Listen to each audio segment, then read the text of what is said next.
Okay, so now we're recording. I'm Keith Strauss. Good afternoon or morning to you, wherever you might be. I apologize for the delay in getting started. As you can see here on your screen, the title of our presentation is Protocols for Pediatric CT, Converting Adult Protocols for Kids. And that's really going to be the focus of the presentation today. Ooh. All right, so I'm going to start out by talking about CT dose indices, primarily CTDI and SSDE.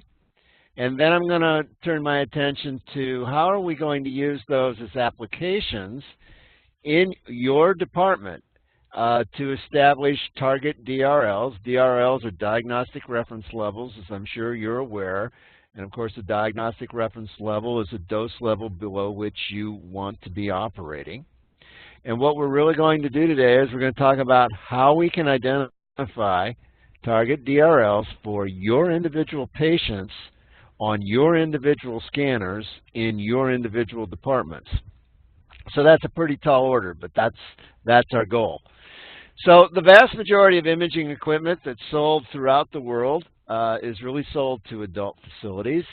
But sooner or later, all these units that are in adult facilities will find themselves doing some pediatric imaging. Now, this imaging equipment is really quite well designed and configured. And here configured means that the machine is set up so that we can leverage its strengths to compensate for its weaknesses with respect to your unique and special imaging tasks. So at any rate, it's quite well designed and configured out of the box from the factory for imaging adult patients. But it may not be near as well designed configuration-wise for pediatric imaging. And in some cases, the necessary configurations from the vendor may not even exist. So I asked the hard question, why should your son or daughter, your niece or your nephew, or your grandson or your granddaughter receive less care than their adult relatives? And care here means they've received a properly managed radiation dose and received good image quality as a function of their unique and individual size. So I don't mean to criticize the vendors. They have quality equipment, and that quality equipment produces good images. But I don't want just equipment when I buy equipment from a vendor. I also want a relationship, and so do you, because you need a relationship with your vendor so that you can work to improve the performance of your equipment for your unique clinical task and your unique clinical imaging requirements. This is a slide of 3 images. We'd all prefer to look at the image on the left. None of us would like to look at the image on the right. And maybe we think the image in the center is okay. Maybe we're not that crazy about it. We certainly would rather look at the image on the left. Well, the dose in the image on the left is about 50 times greater than the dose in the center, which is about 10 or 15 times greater than the dose on the right. My job as a medical physicist is to give the radiologist this central image. It's not particularly pleasing to look at, but it contains all the clinical information contained in the image. And that's really my task. If you don't see some noise in your image, your dose to your patient is simply too high. Now, dose directly affects the signal-to-noise ratio or the contrast-to-noise ratio. It's going to affect your ability to see objects that differ little in contrast that are relatively large. That's not to be confused with what we call sharpness or high contrast resolution, where we're trying to see edges distinctly. And so noise by itself does not control all aspects of the image quality, but does control the important ones of being able to see low contrast resolution. Now, adult hospitals worldwide perform 80% of all pediatric CT exams. And as a result of that, we need to help adult institutions do a better job of managing their radiation doses and image quality when they image children, and this means that both the voltage and the MAS, or the radiographic technique of the CT scanner, probably needs to be altered during pediatric imaging. If you've never watched your medical physicist measure the radiation output of a CT scanner, he or she will use one of these two phantoms. The phantom on the left is 32 centimeters in diameter. It's made out of plastic. It's called a CTDI phantom. You put a pencil chamber in the center of the phantom and collect charge as the phantom's being irradiated. The phantom here on the right simulates a head as opposed to a body, and it's only 16 centimeters in diameter. Now let's do a little experiment. We're going to measure the CTDI vol on these phantoms, plus one other phantom that's even smaller, but is really designed the same.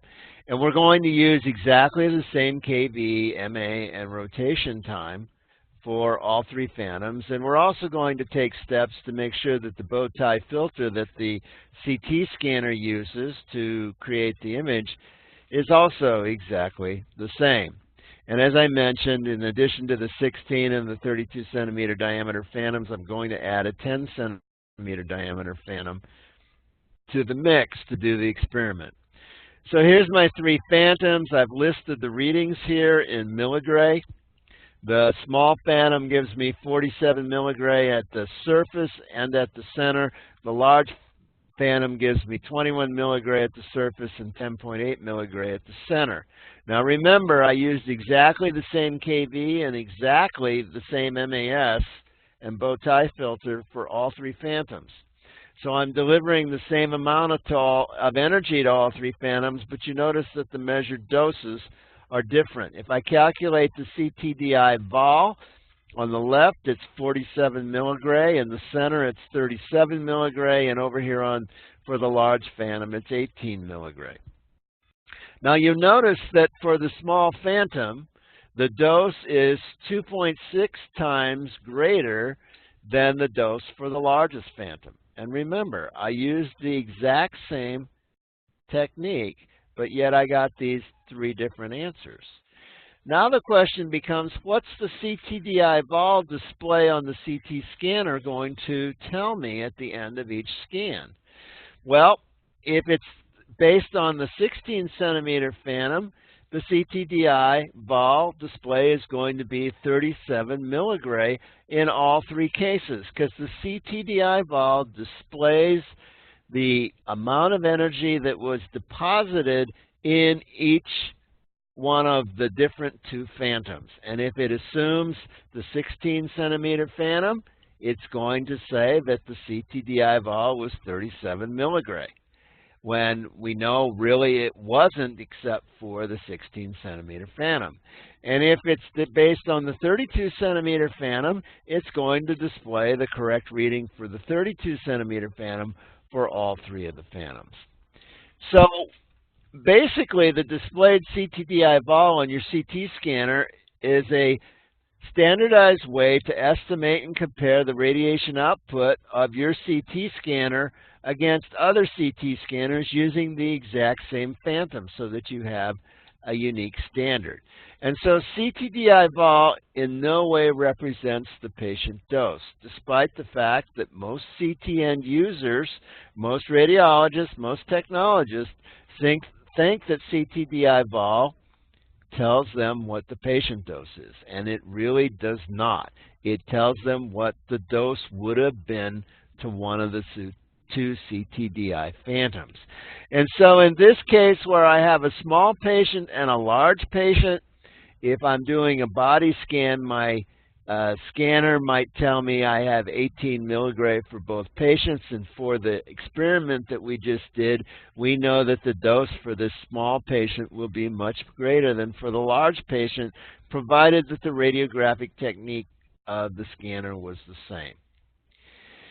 So if the scanner is assuming the 16 centimeter CTDI phantom, the adult dose will be overestimated, while the pediatric dose will be underestimated when it's displayed on the CTDI vol display.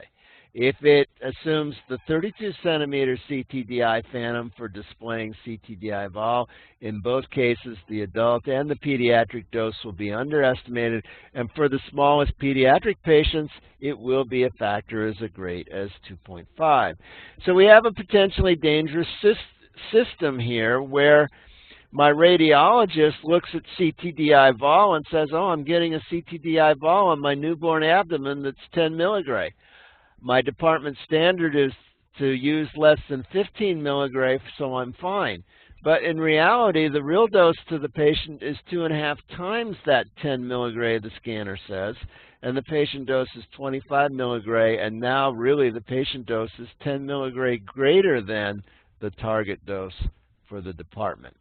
And then to make matters worse, these errors are propagated and recorded in the DICOM structured dose reports, and there are some municipalities, some states, some governments that now require the CTDI vol to put in the patient's medical record, which makes absolutely no sense because, again, the CTDI vol is an indication of the dose to the phantom, not to the patient. Now, this image shows the CTDI vol phantom on the left, and this is the 32 centimeter diameter phantom. The image on the right is an anthropomorphic phantom of the chest. It has plastic equivalent, tissue equivalent plastic for the lungs and for soft tissue and for the spine. And this is a chest anthropomorphic phantom for a newborn. So we have a lot better anthropomorphic phantoms today than the CTDI vol phantom, which again was never really designed to measure patient dose. And then finally, even these cute anthropomorphic phantoms are no way as cute and as precious as the real thing that we're concerned about, and that's the infant who is the patient in the pediatric application. So as a result of this, the AAPM developed a new dose index. It's called the Size-Specific Dose Index. Its acronym is SSDE, and it's for pediatric and adult body CT examinations. Today, SSDE is not defined yet for the head, but that is coming. So what is SSDE? Well, it estimates the average dose to all types of tissue of the patient at the center of the scan length along the z-axis. And so it's actually an indication of patient dose and accounts for variations in patient size. Now, I can use the SSDE as a crude approximation for organ dose if the organ is relatively large. Remember in my experiment, the central dose was small, the surface dose was large. That's because for a circular phantom, the overlying radii of phantom protect the internal portions of the phantom from radiation. And so that's why my central dose is the lowest, and of course it's increasing as my arrow is moving upward till I get up here to 100. So if I have a large dimension organ in the axial scan view, then my overall SSDE is going to be a reasonable approximation of the average organ dose.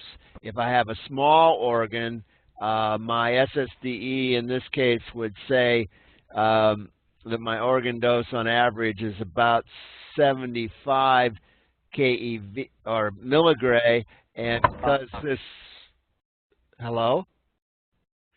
because this small organ is located close to the center of the phantom, this small organ actually receives about 60 milligray, so my SSD actually overestimates the organ dose in that case. But in this case, as shown here, the liver is relatively large in this abdominal scan, and as a result of that, my SSD is a reasonable first approximation of the organ dose. Now, how do we get the SSDE? Well, we create what we call normalization dose coefficients, or conversion factors, which range from 0 to about 2.6. And we have a plot here of data that the AAPM, the American Association of Physicists in Medicine in the United States, measured. And we did a fit of this curve.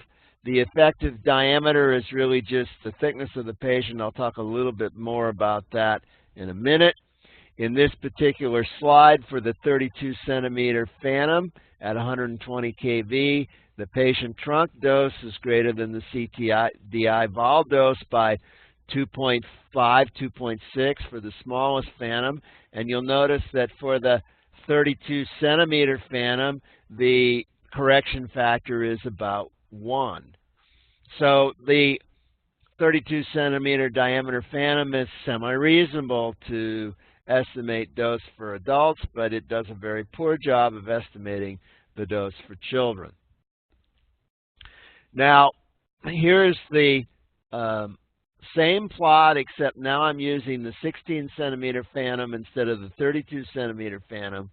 And we notice that the correction factors aren't near as large for the smallest phantoms, but we notice now that if we get up to the size of the adult, my correction factor is actually much less than 1.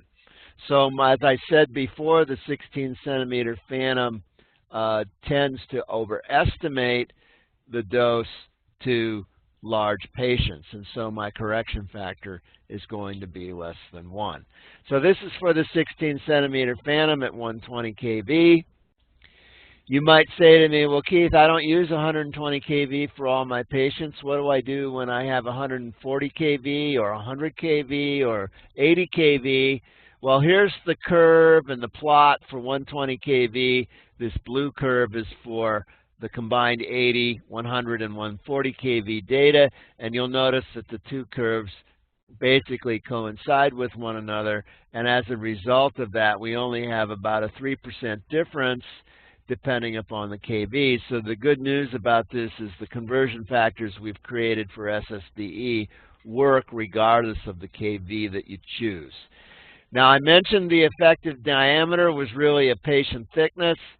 This is illustrated here. This is the abdomen of the patient. Of course, it's an ellipse. This is a circle and with a diameter that has the same attenuation as the actual ellipse would of the patient. So that's the definition of the effective diameter. Now, just a word of caution. When you classify the size of patients in CT, people are tempted to use the age of the patient because that information is usually very readily available. The problem with using the age is that if I take the largest 3-year-old and the smallest adults, and that's represented by this red horizontal line here. Here's my largest 3-year-olds. Here's my smallest adults at the age of 18. And it creates a horizontal line. And of course, a horizontal line means that all the patients along that line are exactly the same size. So my largest 3-year-old and my smallest adult is the same size. So how can I possibly use the age to classify patients as a function of size? It is really better to use the physical thickness of the patient, not their age, to classify their size. How do you determine patient size? Well, you can use a lateral, old-fashioned set of calipers or to measure the lateral dimension of the patient, or after you do your AP projection scan during the CT, you can measure the lateral dimension of the patient on the AP projection scan. And you can do that before you actually complete the axial or helical acquisitions before you give the majority of the dose to the patient. The only risk you run in doing this electronically is if your patient's not centered in the gantry vertically, there'll be some magnification errors, but you should be centering your patient from normal protocol procedures. After you've done the full scan acquisition, you can actually measure both the lateral and the AP dimension of the patient on the axial reconstructed image. But of course, if you measure the size of the patient here, it's after the scan is complete and you no longer have the opportunity to adjust your technique factors before you make the scan so that you will hit your target dose to your patient. So you want to note what the physical size of the patient is before you do that helical scan or axial scan of the patient, so you can make adjustments if necessary for the small size of the patient. Now, something that's very important, if you're going to estimate the SSDE, you've got to know whether or not your CT manufacturer uses the 16 or 32 centimeter phantom to estimate the CTDI vol for body scans. Now, all scanners use the 16 centimeter phantom for heads. Some scanners use the 16 centimeter phantom for pediatric bodies and the 32 centimeter phantom for adult bodies. Some scanners use the 32 centimeter phantom for everything. You cannot guess. There are no general rules of thumb that you can follow. You simply need to ask the manufacturer by talking to the field service engineer that comes on your site or contacting your manufacturer account representative in your hospital. Now, we believe that the accuracy of the SSDE is about plus or minus 20%. The product, or SSDE, is an estimate of patient dose. It's not an exact number. So what do we do about significant digits? If our SSDE is greater than 5 milligray, we should express the SSDE as integers only with 7 or 23 or 37 or 9. If my SSD is less than 5 milligray, it's okay if I use 1 decimal point, 2.7, 4.5, 3.8. Those are reasonable representations of the accuracy with which we know the SSDE estimate. Now let me give you just an example of actually determining the SSDE. I'm going to assume that my patient is here. I know my lateral and my AP dimension.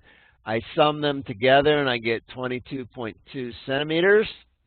I know that my scanner used the 32 centimeter phantom and that it displays a CTD vol of 5.4 milligray. I look up in the appropriate table of TG204 task group report, and I look to the lateral in the AP table, and I look up 22 because that was my sum of AP and lateral summed together, and I come up with a correction factor of 2.5. Oops, I'm sorry.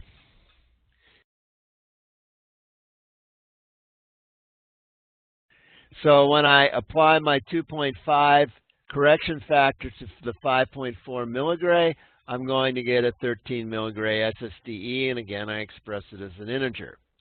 Now let's look at the same example, but now let's assume that the scanner uses the 16 centimeter CTDI phantom to display the CTDI vol, and now the CTDI vol will be 10.8 milligray.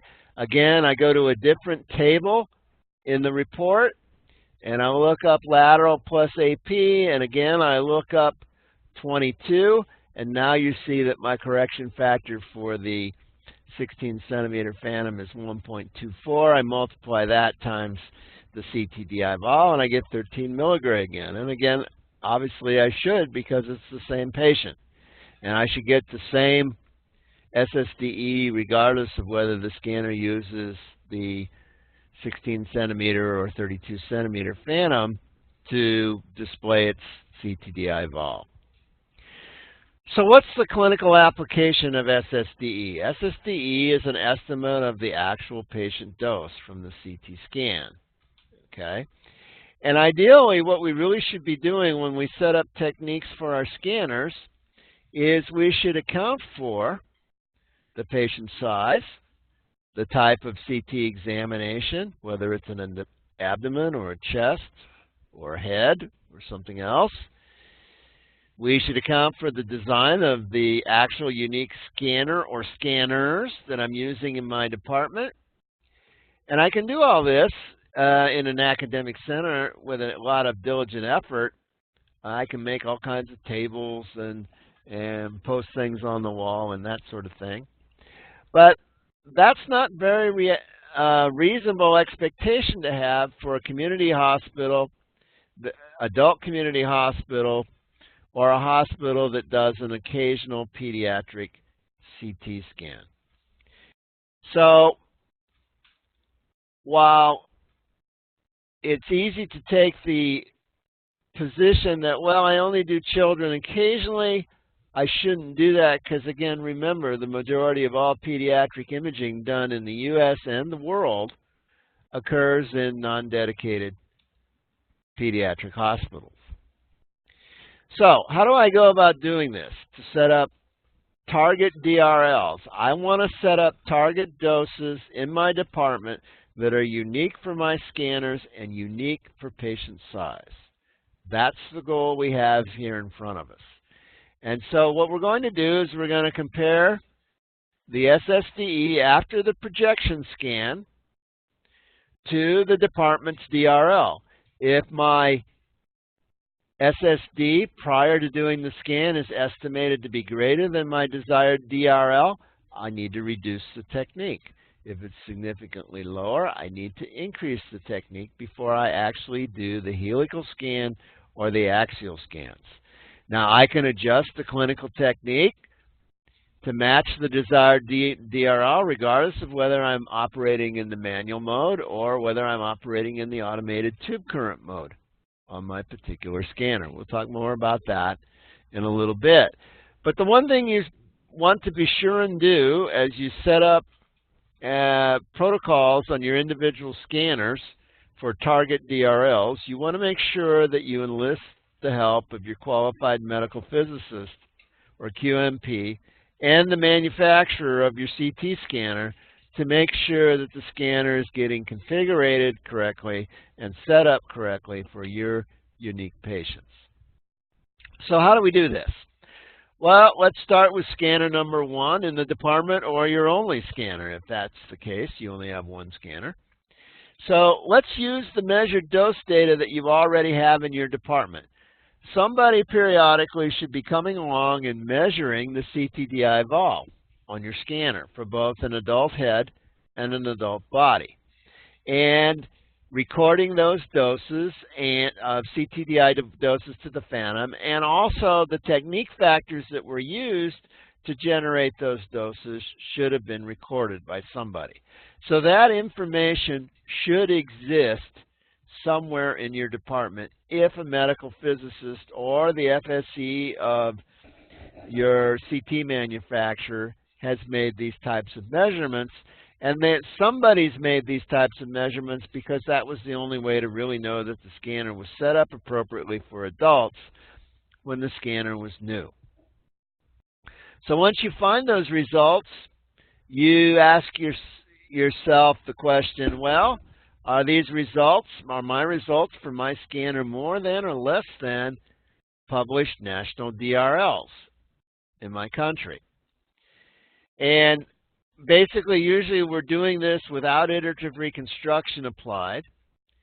In the United States, the biggest accreditation body recommends that heads not exceed 75 milligray and routine adult bodies should not exceed 25 milligray.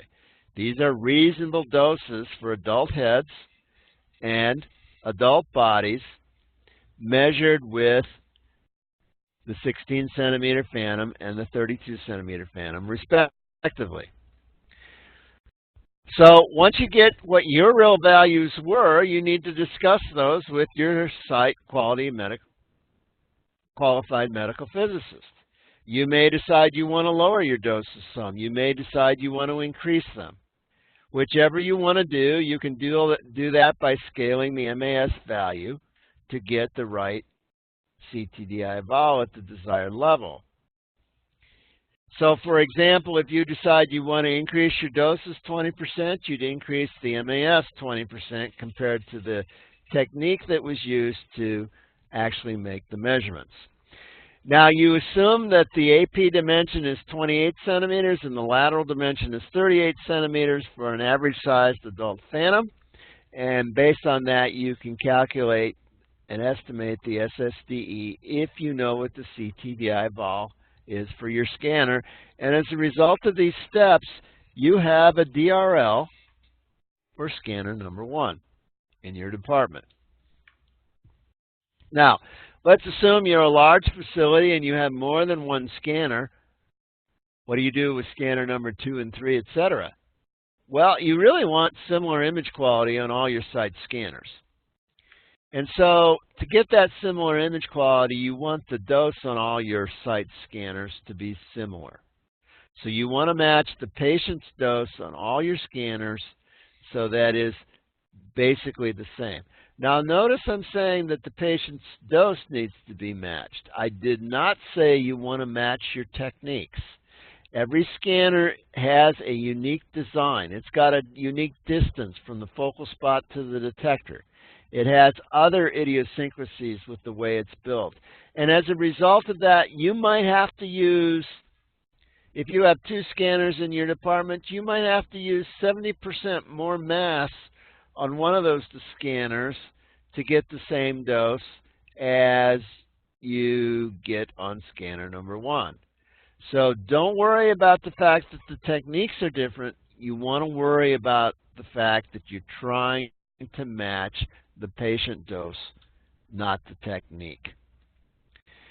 Now, I can't guarantee you that if you match the patient dose that the image quality will be similar, but it really should be in most cases. And again, as you do this, you should evaluate the image quality with your radiologists and technologists in QMP if you're making adjustments to your doses.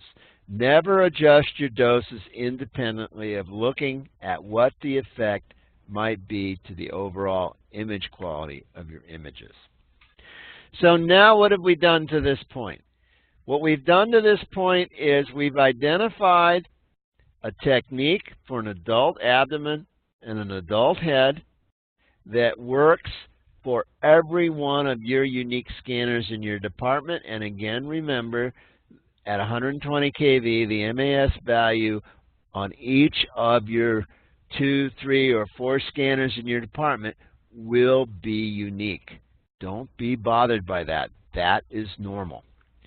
So now that you've matched your adult doses, you're now ready to reduce your techniques for children. Now, we've structured everything like this because you've set up your adult techniques in your department based upon the needs of your unique scanner in your department and based upon your radiologist's ability to tolerate noise in the CT images. Some radiologists can tolerate a lot of noise. Other radiologists cannot. And as a result of that, the radiologists that can't tolerate noise in their image will require a higher dose to the patient than those that can tolerate noise. So you've really worked through that previously in your department by setting up the adult techniques that you already have. And so we've accounted for that. So now what we're going to do is we're going to use this table that's in front of us to figure out how to reduce our adult techniques to appropriate levels for children. Now this is a very busy table. We're going to break it down, take it step by step. The 2 left-hand columns here in the table, one is AP thickness, the other one is lateral thickness of the patient. This is the average AP and lateral thickness for these ages of patients over here on the right. Now, we know that we can get the effective diameter by simply taking the AP thickness times the lateral thickness and taking the square root of that. So I can calculate my effective diameter since I know my AP and lateral thicknesses. And then I can use published data to figure out what the average mass in kilograms is of patients that are of these ages that are shown here in the table. So I put all that data in the table to help sites out. Some sites are used to working with patient thickness. Other sites work with age. Some sites work with weight. Whatever you're most comfortable doing, you've got some data in that table to help you get started. Now, how much are you going to reduce your dose for children? Well, you could do it wrong like everybody did prior to 2001, and you could just simply use your adult techniques for children.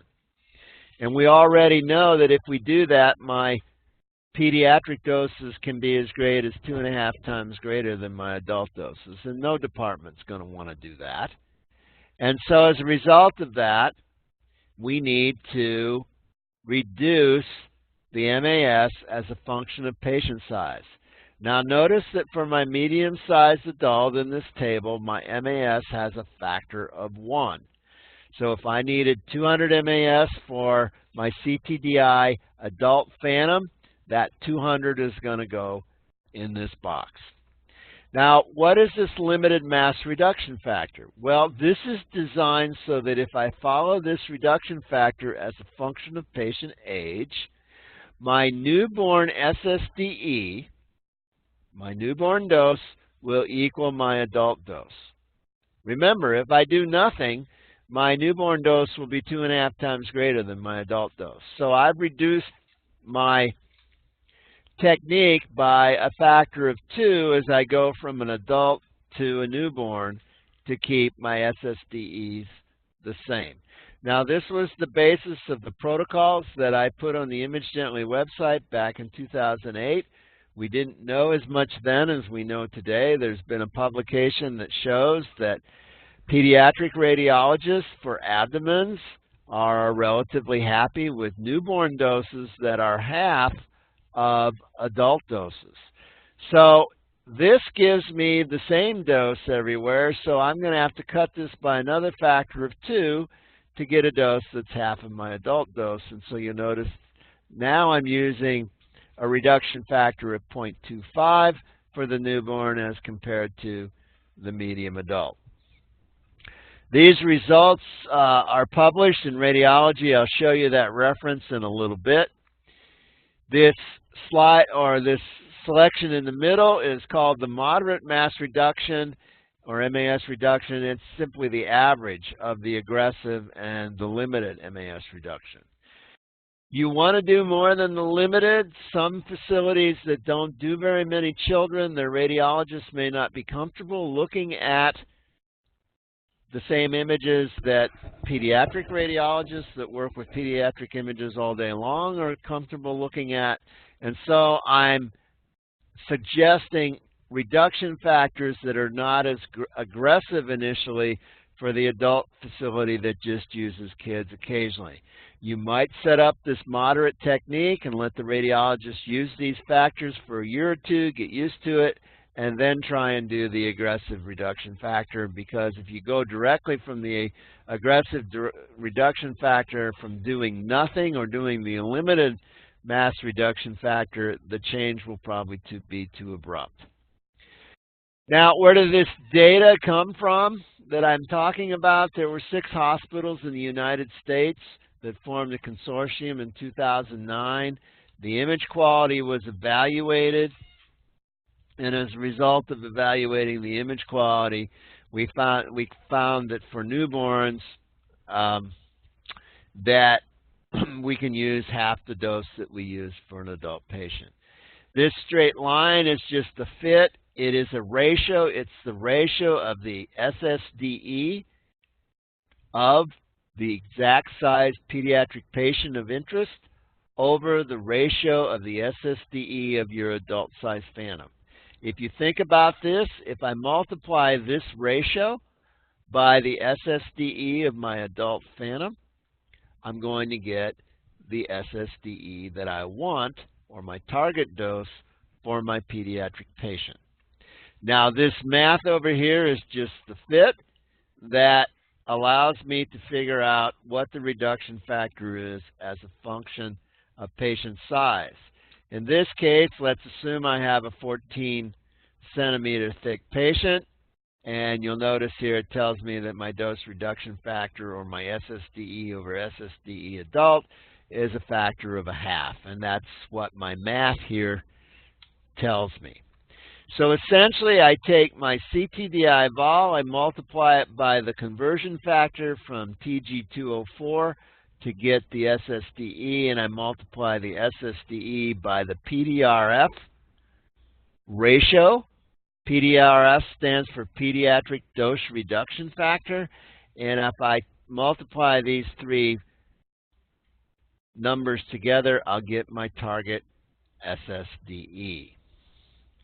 Now, as we look more at this table, we've talked now about these three columns. What are these three columns? Well, this says limited mass, SSDE, moderate mass, SSDE, and aggressive mass, SSDE. And remember, I told you that I designed these reduction factors so that the SSDE would not change relative to the adult as the patient got smaller. And you notice that's exactly what's happening here. My SSDE is constant. Over here on the right, my aggressive model reduces the SSDE for my newborn abdomen to be essentially half of my adult abdomen. And then my moderate reduction factors give me something halfway in between. So I put my KV, my tube current, and my time for a manual technique. For my CTDI vol measurement for my adult size phantom, and I put the adult SSDE here in the table. And then if I do that, my table will automatically populate with the MAS values for my unique scanner. Now you'll notice I have listed here just as an example scanner number 1. To get 23 milligray adult SSDE, I needed 200 mass for my 32 centimeter phantom. And then I went to scanner number 2 in my department. Scanner number 2 has a greater distance between the focal spot and the detector. And as a result of that, I have to use more MAS to, again, generate the 23 milligray for my adult-sized patient. And again, the table preserves these reduction factors and calculates and tells you what your new MAS value should be depending upon which one of the models you chose. Now, we talked about this phantom for a few minutes about the abdomen, or I'm sorry, this plot for the abdomen, and then this is the plot for the chest. This was published about a year ago. Both of these were published in the journal Radiology. Again, they work the same if you know the size of the patient. You can, for instance, if I have 20 centimeters thick patient here, I come up here for this solid line, and the solid line is for the effective diameter. And if that's 20 centimeters my effective diameter, I have a PDRF of 0.6. I also provide a dashed curve here, which is for the lateral dimension of the patient, because usually as a technologist, you don't know the effective diameter, but it's very easy for you to figure out what the lateral dimension is of your patient by using the mechanical calipers or by making an electronic measurement, as I showed you previously. These are just the titles of the two papers published in Radiology that you can look up. I'd encourage you to look those up and read about the results. There's a lot more details than I have time to go into today. For those of you that are not mathematically inclined, here's a table that's in the second publication for the chest. And what I've done is I've taken all the math out of this for those of you that don't like to do calculations. Here's your PDRF values on the left. Here's your effective diameter for the chest and the corresponding lateral dimension for the chest.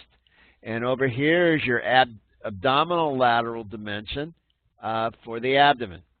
So let's just assume that I have a patient with a lateral dimension of 32 centimeters. I'd come here and I'd go over here and I'd see that my PDRF factor, since 32 is kind of halfway in between 30 and 33, I wouldn't pick 0.81 here. I'd probably pick about 0.86 for my PDRF value.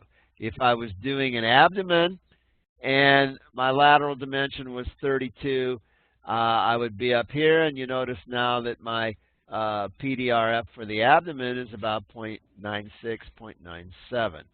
So I can use this table to calculate the reduction in technique to allow me to calculate my DRLs in my department.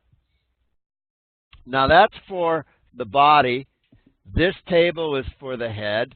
The same kind of game is played for the head. For the head, remember I mentioned that for the adult, 75 milligram was considered the maximum reasonable dose for the adult head, and that's this limited mass reduction factor here.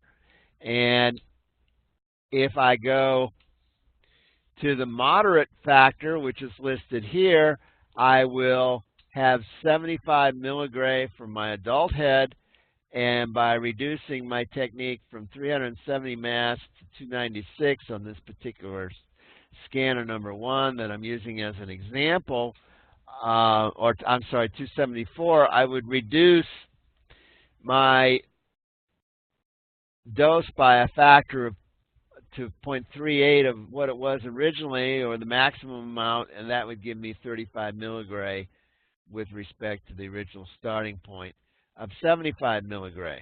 And so obviously my reduction factors are significantly different here between my moderate algorithm and my limited algorithm. And then again, here are the MAS values for scanner number 1, and again, you would calculate this for all the scanners in your department. Now you say to me, well, Keith, what do I do if I'm using iterative reconstruction? Well, if you're using iterative reconstruction, that will affect your adult technique, and that will affect your adult dose. And again, remember, that's the starting point for us to apply reduction factors for children.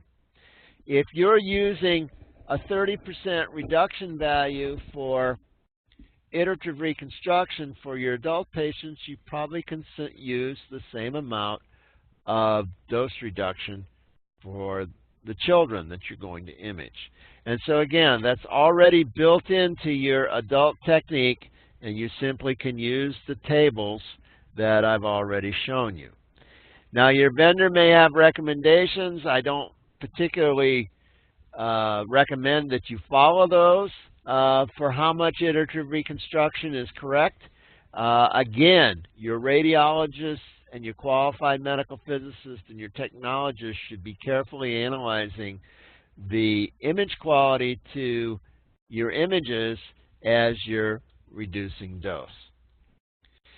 So the application here is I calculate the adult SSDEs from annual compliance testing measures of CTDI-VAL, either performed when the machine was new or once a year, or maybe more than once a year, depending on the laws in the country that you live in. And this is probably done by a medical physicist or repair engineer that works on the scanner. And then you know the CTDI-VAL that's associated with those CTDI-VAL measurements that were made. You look up in task group 204 the conversion factor, and then you multiply that by the PDRF, and I showed you the charts that you can use to calculate that, and that gives you a target SSDE. Now the charts on the Image Gently website are live. You can actually put in your unique mass values on your scanners, and the charts should adjust automatically to what's appropriate in your department. Now, of course, what's important that you know your target SSDE. You have to make sure that you know the size of your patient after you've done your projection scan so that you can make any adjustments so that what the scanner suggests for CTDI-VAL corrected to SSDE will actually be appropriate with respect to the target SSDE that we've talked about calculating in this lecture today. So now that you have your target SSDEs, you should consult with your vendor application specialist, your product specialist, your field service representatives, your qualified medical physicist to figure out the most effective way to change the radiographic techniques of your particular scanner. Manufacturers are not happy when an end user comes to them and says, Manufacturer, tell me what technique to use for my 1-year-old abdomens. They want you to provide the target dose that you're planning to use for your patients. That's your responsibility with respect to patient care. It's not the responsibility of the manufacturers. However, once you've taken the steps to determine what you believe are reasonable target doses or SSDEs, then your manufacturer should be willing to roll up their sleeves and help you figure out how to best manipulate the control factors you have on your unique CT scanner to achieve the target doses that you're interested in. One thing that's very important is all CT scanners have unique design characteristics. You can never assume that the design of 2 CT scanners is exactly the same. Unless the scanners are exactly the same age, they have the same rev of software, and they're manufactured by the same company, they just simply will not be able to use the same techniques.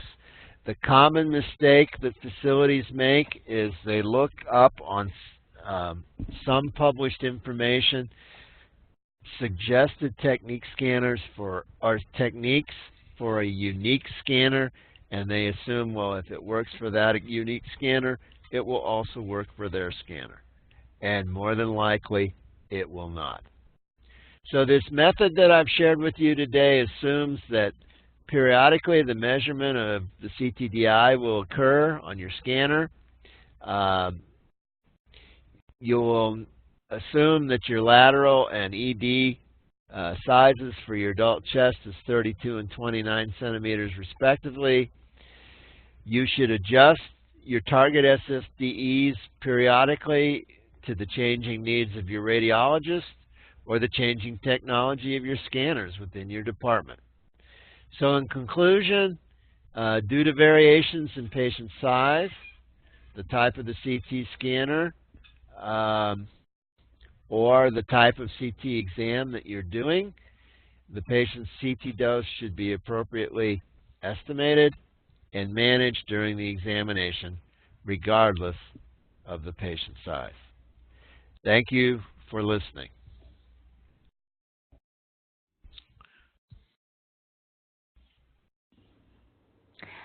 Keith, can you please stop the recording?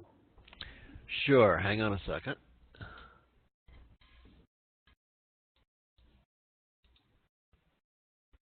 Okay, good. Thank you. Thank you so much, Keith, for your lecture. Do we